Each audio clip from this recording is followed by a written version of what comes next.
Bismillahirrahmanirrahim. I'm Dr. Muazzam Manzoor, yet with another exciting video for you people. So, topic है इस video का top 3 tips for better time management while taking the entrance exam.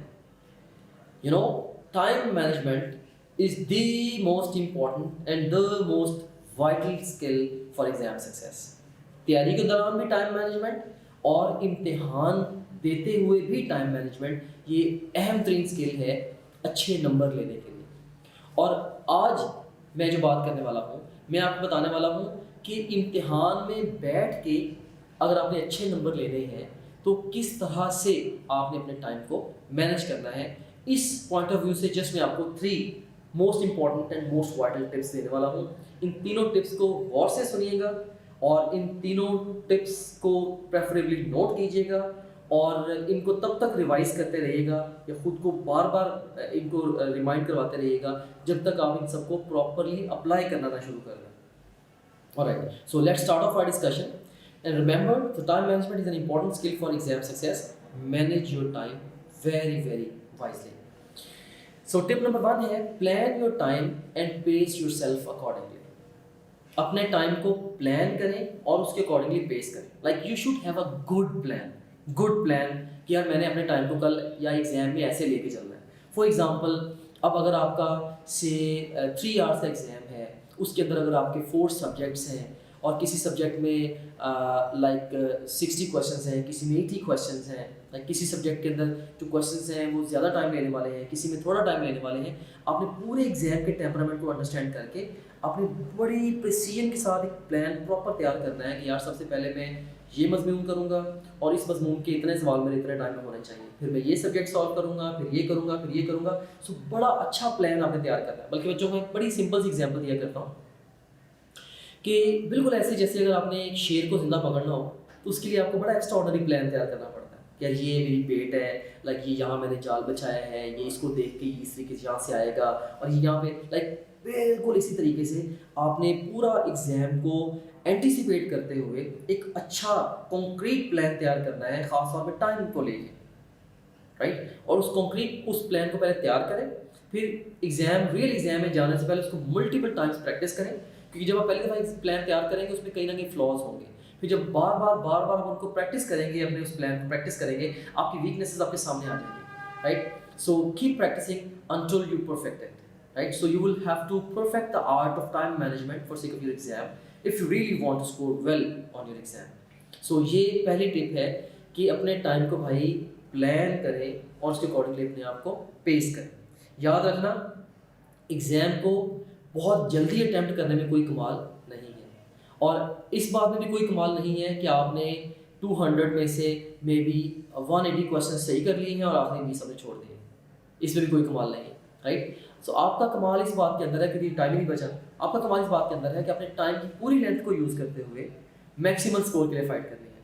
सो जल्दी exam से भी नहीं निकलना आपने और इस तरीके से भी नहीं आपने एग्जाम अटैम्प्ट करना कि आपके एंड पे आपको एकदम से या तो बहुत स्पीड से क्वेश्चन को आंसर करना पड़े या आपके क्वेश्चन वैसे ही आंसर रह जाए। एंड हु नोज एंड पे ऐसे क्वेश्चन हो जैसे 2 और 2 4 होते हैं, right. So you have to make sure कि आपने अपने टाइम को बहुत अच्छे से प्लान किया और उस प्लान के ऊपर फिर आपने उसको एग्जीक्यूट करना भी सीखा हो।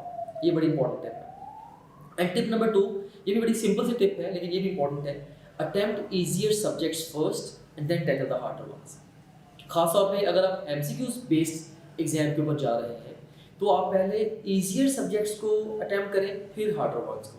या अगर आप वैसे कोई थ्योरी पेपर के अंदर जा रहे हैं तो पहले आप कोशिश करें कि जो रिलेटिवली ईजियर क्वेश्चंस हैं पहले आप उनको टैकल कर लें, राइट, फिर आप हार्डर वंस को टैकल कर लें। सो बहरहाल एंट्री टेस्ट के पॉइंट ऑफ व्यू से पहले आपने आसान सब्जेक्ट को कवर करना है फिर हार्डर वंस को टैकल करना है।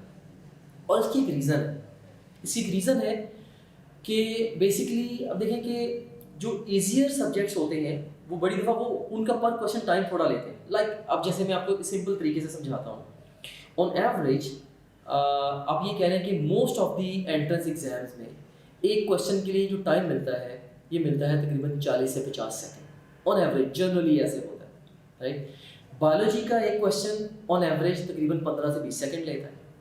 केमिस्ट्री का एक क्वेश्चन तकरीबन 30 सेकंड लेता है, जबकि फिजिक्स का एक क्वेश्चन ऑन एवरेज कई दफ़ा 1 से 1.5 मिनट ले जाता है, खासतौर पर अगर कैलकुलेशन ज़्यादा हो 2 मिनट तक भी। और इंग्लिश कई दफ़ा उसको इंटरप्रेट करते हुए हमें टाइम लग जाता है, लाइक 40-50 सेकंड्स इंग्लिश के क्वेश्चन ऑन एवरेज एक ले जाता है, और लॉजिकल रीजनिंग समटाइम्स ये भी 1 मिनट से ज़्यादा ले सकता है to think through the thing, right. So देख सकते हैं कि डिफरेंट क्वेश्चंस का डिफरेंट टेम्परामेंट, पर क्वेश्चन जो टाइम एवरेज टाइम जो लगता है वो डिफरेंट है। सो हम क्या कर सकते हैं, हम आसान सब्जेक्ट्स को जल्दी अटैम्प्ट करके उनसे टाइम को सेव करेंगे और मुश्किल सब्जेक्ट्स के ऊपर इन्वेस्ट कर देंगे। सो अब जैसे देखिए, सबसे पहले अगर आप बायोलॉजी को अटैम्प्ट करते हैं, बायोलॉजी अटैम्प्ट की, फिर केमिस्ट्री अटैम्प्ट की, और बायोलॉजी और केमिस्ट्री में से आपने टाइम बचाया और उस टाइम को आपने उठा के फिजिक्स और इवन इंग्लिश और लॉजिकल रीजनिंग पे इन्वेस्ट कर सकते हैं, राइट। सो आप आसान से टाइम बचाएंगे, मुश्किल पे इन्वेस्ट करके आप अपने टाइम के थ्रू उसको एक्स्ट्रा एडवांटेज दे के उसको स्ट्रेंथन करने की कोशिश करेंगे। सो दैट्स द स्ट्रेटजी है। तो इसीलिए मैं एडवाइस करता हूँ हमेशा आसान सब्जेक्ट से स्टार्ट करें and gradually move towards the harder ones. ये मेरी दूसरी अहम ट्रेन टिप थी एग्जाम में टाइम को मैनेज करने के पॉइंट ऑफ व्यू से। And third, the most important tip, वो क्या है, answer easy questions first and then tackle the harder ones, right. आसान सवाल पहले और फिर आपने मुश्किल सवाल अटैम्प्ट करते हैं। इसके लिए जो स्ट्रेटजी मैं रिकमेंड करता हूँ, मैं आपको सिखा भी देता हूँ, उस स्ट्रेटजी का नाम है the cycle strategy. Cycle strategy आपने यूज़ करनी है। ये एक प्रॉपरली रिसर्च बेस्ड स्ट्रेटजी है जो कि वर्ल्ड वाइड खासतौर पे एमसीक्यू बेस्ड एग्जाम्स के अंदर स्टूडेंट्स को बेटर परफॉर्म करने के पॉइंट ऑफ व्यू से हेल्प करती है। इसमें करना आपने ये है कि आपने 3 साइकिल्स के थ्रू जाना है, 3 साइकिल्स के थ्रू आपने जाना है।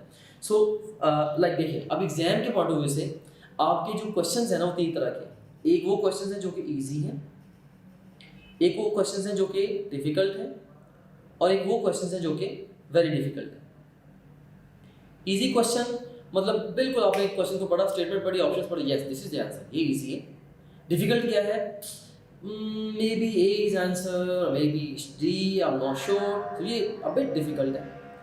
और वेरी डिफिकल्ट क्या है, आपने स्टेटमेंट पढ़ी है ना उसकी समझ आई है, चारों ऑप्शंस पढ़े ना उसकी समझ आई है, वेरी डिफिकल्ट, करें क्या यार इसका। सो ये 3 तरह के क्वेश्चंस एग्जाम में आपको आएंगे, easy, difficult and very difficult. तो अब गुड थिंग ये है कि इस तीनों तरह के क्वेश्चंस के मार्क्स इक्वल हैं। ऐसा नहीं है कि एक डिफिकल्ट एमसीक्यू आप अटैम्प्ट करेंगे आपको 10 नंबर मिल जाएंगे, और अगर आप एक इजी क्वेश्चन को अटैम्प्ट करेंगे तो आपको सिर्फ 1 नंबर मिलेंगे। सबके मार्क्स इक्वल हैं। तो अब हमने ओवरव्यू से फिर अपने एग्जाम के अटैम्प्ट को टाइम मैनेजमेंट के पॉइंट ऑफ व्यू से लेके चलना कैसे है। मैं एडवाइस करता हूँ कि आप इसमें मल्टीपल साइकिल्स के अंदर एग्जाम को अटैम्प्ट करें, मल्टीपल साइकिल्स में अटैम्प्ट करें। फॉर एग्जांपल, पहले साइकिल में आप क्या करेंगे, आप इजी क्वेश्चन को अटैम्प्ट कर देंगे, इजी क्वेश्चन जो आपको सीधे सीधे आ रहे हैं उनको अटैम्प्ट करते जाएं, और जो डिफिकल्ट क्वेश्चंस हैं उन क्वेश्चंस को स्किप करके आगे चले जाएं। से एक क्वेश्चन आप पहले दफा देख रहे हैं, इस क्वेश्चन की स्टेटमेंट ही 6 लाइनों की है, आप मे भी उसको पढ़े बगैर ही अगले क्वेश्चन पे एक दफा चले जाएं, ताकि मकसद ये है कि जो आपको ऑलरेडी आता है जल्दी से जल्दी आपको उसके पूरे मार्क्स मिल जाए। जो आपको इन हैंड है वो तो कम से कम, ये जो आपको ऑलरेडी आता है वो तो जल्दी से आपको मार्क्स मिल जाए, राइट। और जो डिफिकल्ट क्वेश्चंस हैं, वेरी डिफिकल्ट क्वेश्चंस हैं, आप अगर पेपर बेस्ड एग्जाम है से आपका, आप डिफिकल्ट क्वेश्चन के स्टार्ट पे ऐसे डॉट लगा सकते हैं छोटा सा, और वेरी डिफिकल्ट के स्टार्ट पे छोटा सा क्रॉस लगा सकते हैं। कहते हो यही है कि कई दफ़ा पेपर के ऊपर लिखे कुछ ना, लेकिन इस डॉट क्रॉस से कोई भी अनफेयर मेन केस आपके ऊपर नहीं बना सकता। तो yes, you can use a tip, ठीक है। इसका फायदा ये होगा कि बाद में आपको क्वेश्चन को फाइंड करने में आसानी होगी। मैं क्वेश्चन पेपर की बात कर रहा हूँ, क्वेश्चन पेपर, आंसर शीट के ऊपर कोई पंगा नहीं करना, don't mark anything on the answer sheet, right. तो सो फर्स्ट साइकिल में आपने क्या करना है, आसान सवाल साथ साथ अटैम्प्ट करते चले जाना है। डिफिकल्ट क्वेश्चन जिनमें 2 ऑप्शन में कंफ्यूजन है या वेरी डिफिकल्ट, उनको डॉट और क्रॉस उनकी साइड पे लगा के उनको स्किप करके आगे चले जाए। लेकिन यहाँ पे एक अहम तरीन बात है, वो ये है कि अगर आपने देखिए क्वेश्चन को पढ़ लिया, फिर पढ़ लिया, उसके ऊपर 2-2.5 मिनट लगा दिए और फिर उसको स्किप करके अगर आप आगे चले गए तो ये आपने अपना बहुत बड़ा नुकसान किया। Then there is no point in doing that.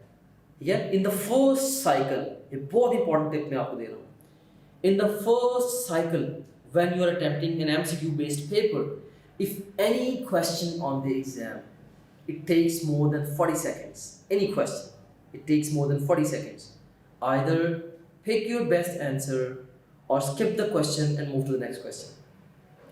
Her question पे, डिफिकल्ट क्वेश्चन पे 2-2, 3-3 मिनट लगा के अगले क्वेश्चन पे जाना, ये आपकी टाइम मैनेजमेंट को बर्बाद करके रख देगा, फिर आपके पास टाइम नहीं बचेगा, right. So very important. So पहले साइकिल में आपने क्या करना है, आसान सवालों के आंसर फाइनली अटेम्प्ट कर देना है। बाद बच्चे पता क्या कहते हैं, डॉट्स वगैरह लगा के कहते हैं एंड पे हम सर्कल फिल करेंगे। नो, ये भी नहीं करना।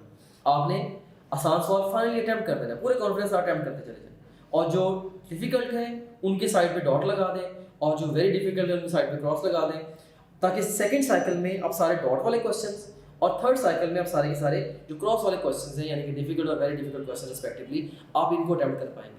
इससे देखिए फायदा क्या होगा, इसमें इमेजिन करें आपका अगर से 200 एमसीक्यूज का पेपर है, जस्ट इमेजिन अ सिचुएशन, तो मे बी फर्स्ट साइकिल के अंदर आपने 150 एमसीक्यूज कर लिए, राइट, 150 कर लिए, और उसके बाद सेकंड साइकिल में मे बी 150 आपको इजी लगे, और फिर सेकंड साइकिल में आपने डिफिकल्ट कर लिए 40, और थर्ड साइकिल में से आपके जिससे क्वेश्चन रह गए हैं 10 क्वेश्चन रह गए वेरी डिफिकल्ट है।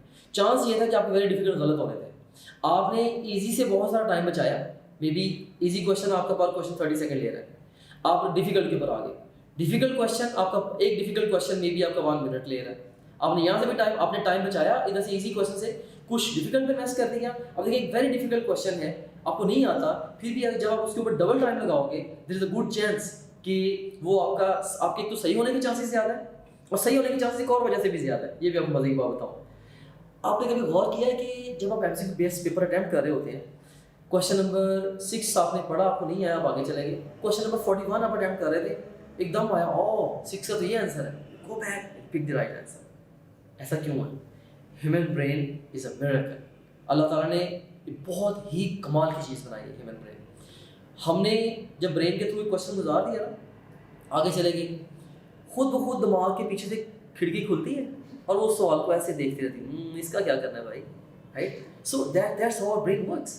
तो आप सिंपली अगर आप एक दफ़ा डिफिकल्ट और वेरी डिफिकल्ट क्वेश्चन आपकी रीड से गुजर भी गए हैं ना, आपने इजी को अटेम्प्ट कर दिया है, आपका ब्रेन कहीं ना कहीं सबको प्रोसेस करना शुरू कर देगा, बैक ऑफ आपकी सबकॉन्शियस माइंड उसका प्रोसेस करना शुरू कर देगा, राइट। और जब आप एक्चुअली दोबारा उसके ऊपर आएंगे, there is a good chance अब आपको पहले से ज़्यादा अच्छे से समझ आ जाए। सो लाइक इसलिए मैं आपको साइकिल स्ट्रेटजी रिकमेंड करता हूँ। सो वंस अगेन, पहले साइकिल में अटेम्प्ट ऑल इजी क्वेश्चंस, और जो क्वेश्चन 40 सेकंड्स एक्स्ट्रा टाइम ले रहे हैं उनको स्किप करें या बेस्ट आंसर पिक करें, आगे चले जाएं। सेकंड साइकिल में डिफिकल्ट और थर्ड साइकिल में वेरी डिफिकल्ट क्वेश्चंस को अटेम्प्ट कर लें, और उसके बाद ध्यान से देख लें कि कोई भी क्वेश्चन आपका अनअटेम्प्टेड नहीं रहना चाहिए। इवन अगर नेगेटिव मार्किंग हो भी, तब भी मैं एडवाइस यही करता हूँ अनअटेम्प्टेड इनको क्वेश्चंस को ना छोड़ें, क्योंकि अल्टीमेटली रैंडम गेसिंग भी अगर आप करें ना, अगर आप 4 सवालों को अगर आप तुक्का भी लगा देना, रैंडम गेस भी लगा देना, 4 में से एक भी आपका सही हो गया ना, आपको 2 मार्क्स का गेन मिल जाएगा। से जनरली ऐसे होता है, नेट गेन आपको मिल जाता है पर